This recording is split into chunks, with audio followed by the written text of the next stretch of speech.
क्या आपने कभी सोचा है कि अगर भगवान एक पल में आपकी जिंदगी को पूरी तरह बदल दें तो वो कैसा होगा?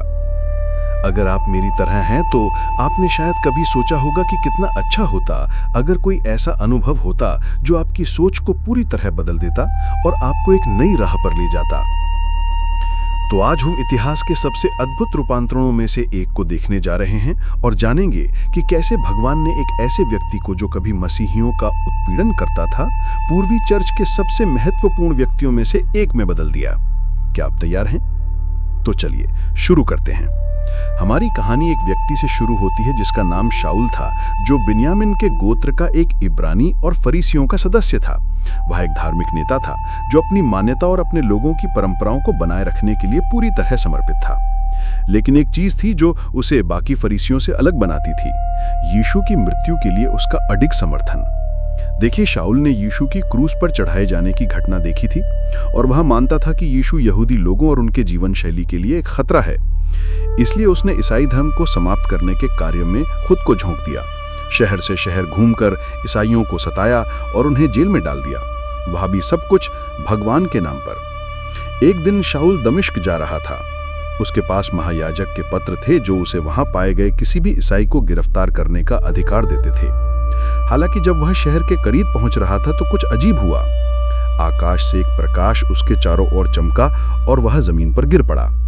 जब उसे होश आया तो उसने एक आवाज सुनी जो कह रही थी, शाऊल शाऊल, तुम मुझे क्यों सताते हो? चौंक कर शाऊल ने पूछा, प्रभु आप कौन हैं? और आवाज ने उत्तर दिया, मैं यीशु हूं जिसे तुम सताते हो। इसके साथ ही यीशु ने शाऊल को एक नया कार्य सौंपा। उन्होंने उससे कहा कि वह जमीन से उठे और शहर में जाए जहां उसे बताया जाएगा कि उसे क्या करना है। जब शाऊल दमिश्क में प्रवेश कर रहा था तो वह देख नहीं सकता था क्योंकि उसकी आंखों पर अंधकार का बादल छा गया था। लेकिन 3 दिन बाद वह ठीक हो गया और उसकी दृष्टि लौट आई। उसने वहां के सभागृहों में प्रचार करना शुरू किया और साहस भरकर यीशु को मसीही घोषित किया।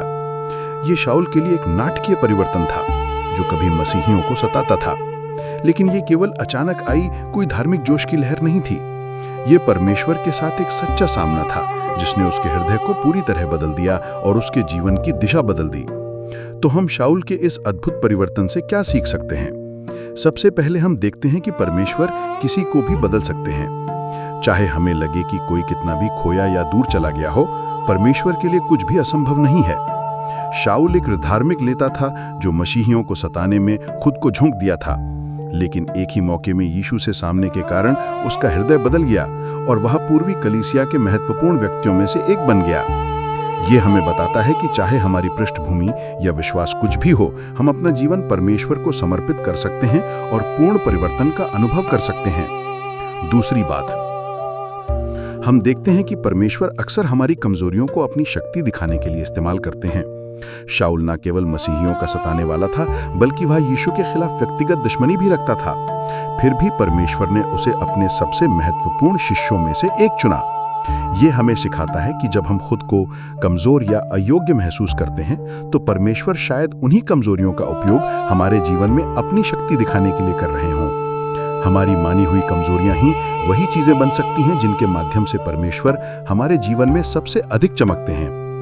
अंत में हम देखते हैं कि जब परमेश्वर हमें बदल देते हैं तो वे हमें एक नया उद्देश्य देते हैं। यीशु से मुलाकात के बाद शाऊल अब केवल एक धार्मिक नेता के रूप में अपना जीवन जीने से संतुष्ट नहीं था। उसके भीतर एक नया जुनून था, एक नया उद्देश्य था, यीशु मसीही के संदेश को पृथ्वी के छोर तक फैलाना। हम भी जब अपने जीवन में परमेश्वर की परिवर्तनकारी शक्ति का अनुभव करते हैं तो कार्य के लिए बुलाए गए हैं। हमें केवल अपनी नई मिली आस्था का आनंद लेने के लिए नहीं बैठना है, बल्कि हमें इसे दूसरों के साथ साझा करने और ऐसे शिष्य बनाने की चुनौती दी गई है। तो हम इन शिक्षाओं को अपने जीवन में कैसे लागू कर सकते हैं? सबसे पहले याद रखिए कि परमेश्वर किसी को भी बदल सकते हैं। अगर आप अपने विश्वास में संघर्ष कर रहे हैं या निराश महसूस कर रहे हैं तो जान लें कि परमेश्वर के लिए कुछ भी असंभव नहीं है। अपने जीवन को उनके हवाले कर दें और विश्वास रखें कि वे आपको परिवर्तन और विकास के मार्ग पर ले जाएंगे। दूसरा, ये समझें कि परमेश्वर हमारी कमजोरियों को अपनी शक्ति दिखाने के लिए इस्तेमाल करते हैं। जब हम खुद को कमजोर या अयोग्य महसूस करते हैं तो याद रखें कि हमारी कमजोरी में ही परमेश्वर की शक्ति पूर्ण होती है। आइए अपनी कमजोरियों को अपनाएं और परमेश्वर को अपने जीवन में अपनी ज्योति प्रकट होने दें। अंत में जब हम परमेश्वर की परिवर्तनकारी शक्ति का अनुभव कर लें तो हमें कार्य करने के लिए तैयार रहना होगा। हमें अपने विश्वास को साझा करने और ऐसे शिष्य बनाने के लिए बुलाया गया है जो वही करेंगे। आइए अपनी गवाही में साहसी बने और अपने जीवन में परमेश्वर के बुलावे के आज्ञाकारी रहें। अब आइए सॉल की अद्भुत कहानी पर लौटते हैं और देखते हैं कि उसका परिवर्तन कैसे हुआ और इसका दुनिया पर क्या प्रभाव पड़ा। दमिश्क के रास्ते में अपने नाटकीय परिवर्तन अनुभव के बाद शाऊल ने काम में लगने में बिल्कुल भी समय नहीं गंवाया। उसने तुरंत ही सभाओं में प्रचार करना शुरू कर दिया और साहस भरकर यीशु को मसीही के रूप में घोषित किया। यह कम से कम साहसिक कदम था। देखिए, शाऊल कभी पूरे यहूदिया में मसीहियों का सबसे कट्टर उत्पीड़क था, लेकिन अब वह पूरी तरह पलट गया था और सार्वजनिक रूप से यीशु के प्रति अपनी अटल निष्ठा की घोषणा कर रहा था। इसके साथ ही यहूदी स्वाभाविक रूप से हैरान रह गए। वे शाऊल को मसीही धर्म के कट्टर विरोधी के रूप में जानते थे और ये विश्वास नहीं कर पा रहे थे कि अब वह उसी चीज का अनुयायी बन गया है जिसे नष्ट करने में उसने इतना समय लगाया था। लेकिन शाऊल अडिग रहा। वह अपने दिल में जानता था कि उसने गहरा परिवर्तन अनुभव किया है और मसीह में उसका नया जीवन इतना मूल्यवान है कि उसे हर उस व्यक्ति के साथ साझा किया जाना चाहिए जिससे वो मिले। एक दिन जब वह सभागृहों में प्रचार कर रहा था तो कुछ लोगों को विश्वास नहीं हुआ कि वह वास्तव में मसीहियों का पूर्व सताने वाला था। उन्हें लगा कि यह सब एक बड़ा मजाक है और उन्होंने उसकी बातों की सच्चाई परखने का फैसला किया। उन्होंने उससे सीधा सवाल किया, क्या तुम सच में हमारे लोगों को सताते थे? शाऊल उनके सवाल से पीछे नहीं हटा। इसके बजाय वह पूरे आत्मविश्वास से बोला कि हाँ, मैंने किया था।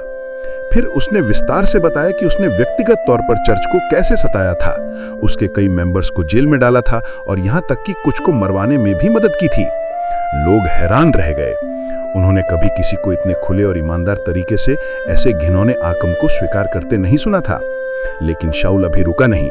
वह आगे बोला, और मैंने ये सब महायाजक और बुजुर्गों की मंजूरी से किया था। हमारे पापों के कई सारे पापों के लिए मैं खुद जिम्मेदार था। शुरुआत में लोग अवाक रह गए। वे जो सुन रहे थे उस पर विश्वास नहीं कर पा रहे थे। लेकिन फिर कुछ अद्भुत हुआ। उनमें से एक ने बोलकर कहा कि तो क्या तुम सच नहीं बोल रहे हो? शाऊल ने धीरे से सिर हिलाया और कहा कि हाँ, मैं सच बोल रहा हूँ। इसी कारण मुझे दमिश्क भेजा गया था ताकि उस राष्ट्र की आंखें प्रकाश के लिए खोल सकूं। इतना सुनकर लोग पूरी तरह से आश्वस्त हो गए। उन्हें एहसास हुआ कि वे एक ऐसे व्यक्ति की उपस्थिति में हैं जिसने सच में प्रकाश देखा है और अंधकार से मुंह मोड़ लिया है। उस दिन से शाऊल को पौल के नाम से जाना जाने लगा, जिसका मतलब है छोटा या विनम्र। ये नाम उसके लिए उपयुक्त था क्योंकि वह कभी एक घमंडी और आत्मधार्मिक फरीसी था जो खुद को दूसरों से बेहतर समझता था। लेकिन यीशु से मिलने के बाद वह एक ऐसा व्यक्ति बन गया जिसे अपनी कमजोरियों का एहसास था और जो परमेश्वर की शक्ति पर निर्भर रहने लगा। वह पूर्वी कलीसिया के सबसे महत्वपूर्ण व्यक्तियों में से एक बन गए जिन्होंने नए तंत्र की 27 पुस्तकों में से 14 लिखी और पूरे रोमन साम्राज्य में यात्रा करके यीशु मसीह का संदेश फैलाया। पौल की कहानी इस बात की याद दिलाती है कि परमेश्वर किसी को भी बदल सकते हैं और हमारी कमजोरियां ही हमारी सबसे बड़ी ताकत बन सकती हैं। ये इस बात की भी याद दिलाती है कि जब हम परमेश्वर की परिवर्तनकारी शक्ति का अनुभव करते हैं तो हमें अपने विश्वास को साझा करने और दृश्य बनाने के लिए बुलाया गया है। अंत में आइए एक क्षण के लिए पौल के अद्भुत जीवन और उनसे मिलने वाली सीखों पर विचार करें। पौल वे व्यक्ति था जिसके खिलाफ सब कुछ था। वह मसीहियों का उत्पीड़न करने वाला धार्मिक अभिजात वर्ग का सदस्य और हिब्रू में भी हिब्रू था। फिर भी परमेश्वर ने उसे अपने सबसे महत्वपूर्ण शिष्यों में से एक चुना और उसके माध्यम से संसार को बदल दिया। पौल की कहानी हमें बताती है कि चाहे हमारा पिछला जीवन या विश्वास कुछ भी हो, हम अपना जीवन परमेश्वर को समर्पित कर सकते हैं और पूरी तरह से बदल सकते हैं। ये हमें याद दिलाती है कि परमेश्वर अक्सर हमारी कमजोरियों को अपनी शक्ति दिखाने के लिए इस्तेमाल करते हैं और जब हम परमेश्वर की परिवर्तनकारी शक्ति का अनुभव करते हैं तो हमें अपने विश्वास को साझा करने और दृश्य बनाने के लिए बुलाया गया है। मुझे आशा है कि आप सभी पौल की कहानी से प्रेरित हुए होंगे और अपने जीवन में कुछ करने की चुनौती महसूस की होगी। क्या आप अपना जीवन परमेश्वर को समर्पित करने, अपनी कमजोरियों को अपनाने और दूसरों के साथ अपने विश्वास को साझा करने का संकल्प लेंगे? अगर हाँ, तो कृपया नीचे कमेंट में मुझे बताएं। मुझे आपसे सुनकर खुशी होगी और अगर आपको ये वीडियो पसंद आया हो तो कृपया लाइक और सब्सक्राइब करना ना भूलें। देखने के लिए धन्यवाद और अगली बार तक प्रभु की ओर से आपको शांति और आनंद का आशीर्वाद मिले।